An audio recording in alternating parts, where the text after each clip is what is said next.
Subscribe at golongtd.com. How would you describe your style of play? I just try and finish as much as I can and give maximum effort. I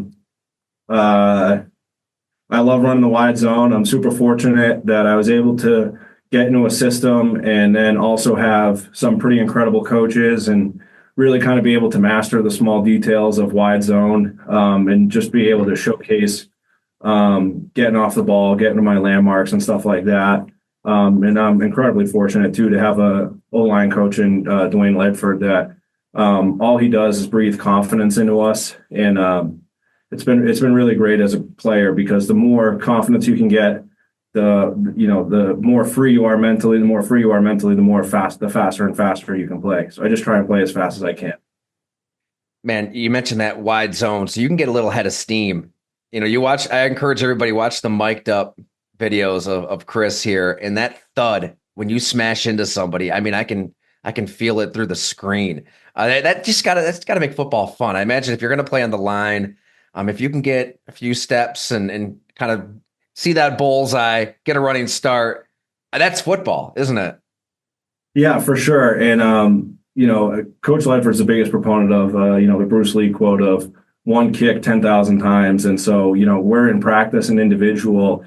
We practice those combination blocks on the wide zone. I mean, probably, close to 50 to 100 times a week. And so we have so many reps of that in working with each other. And so when you do get those sweet spots, you hit it. And it's almost, I feel, now granted, I would strike out 1,000 times over, but it has to be what a baseball player feels like when they're timing, if they're behind a pitch or, ahead of it, and then when they get it right. And so we do those combinations so many times that we have such a good rhythm with each other of, hey, I was a little wide there. Hey, it was a little tight there. And it really is working with each other. And when you get those sweet spots, man, does it feel good? Like you feel the weight shift to the back of their heels, and you feel like you caught them. There's no better feeling.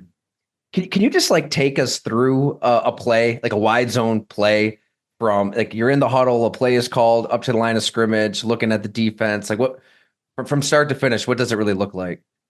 Yeah, you're in the huddle, and then Kirk does a great job giving the formation cadence and everything like that. Break it up to the ball, and we do a really good job in the preparation, knowing the looks we're going to get. And so always the first thing to do is kind of set up those looks, see, what combination we're going to work with. And both Drew Dahlman and Ryan Newsel have been awesome all season of pointing out, who we're going to. And the next thing is, all right, we're going to there. How are we getting there? And so do I have help? Do I not have help?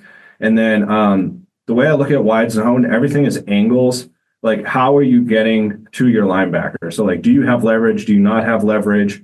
And the more leverage you have, the more vertical you can take the combination. So if we got a guy in the A gap and a backer's more stacked over the center, just try and go as vertical as possible to kind of create the dent in the defense there. Where if I'm out leveraged with the linebacker, you have to go a little bit thinner. So it's kind of I had a coach in college who was like, you want to paint the X, and so you almost pick your spot, and so kind of think in my head where the conjunction point is going to be between me and the linebacker, or me and the defensive lineman, and kind of try and beat them to the spot.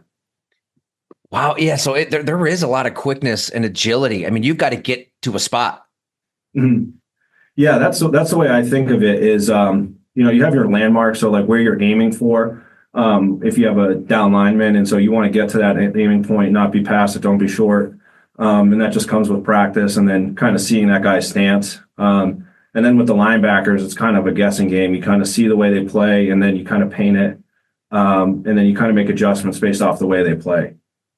So, I mean, like you said, if you're comparing it to baseball, it would be, Aaron Judge making contact with the fastball. What is the quintessential Chris Lindstrom hit? Which one or two are you most proud of when you had it lined up perfectly and you were able to connect? Yeah, I love our combination with the center when we have a 3 technique and the linebacker, and I'm able to get the landmark, press it on an angle, stretch it, and then the center comes over and he hits it, and we almost have a sixth sense with each other of, I'm driving it on the angle, I feel him hit it, and at the same time he hits it, I try and lock my inside hand. And you really get you can sometimes eject those guys. Other times you try and get stretch, and kind of keep them in the gap. But, when you really hit it right, you kind of get them on their heels and try and finish it. And then the other one I would say is on the backside. I love cutting linebackers. I know it's still legal inside the box. And so just getting the angle, throwing a hand, spinning that 3 technique so Caleb can cut them off, getting the angle and then cutting those linebackers, because so many of them do such a good job coming downhill and hitting you in the chin. And so sometimes it's a lot easier to cut them and to slow them down a little bit than it is to, get chin checked by one of these linebackers. Can you list off a victim or two, or and any that we should, go on to NFL Plus, the archives, and look up here? I don't know off the top of my head any exact, but I try and do it weekly.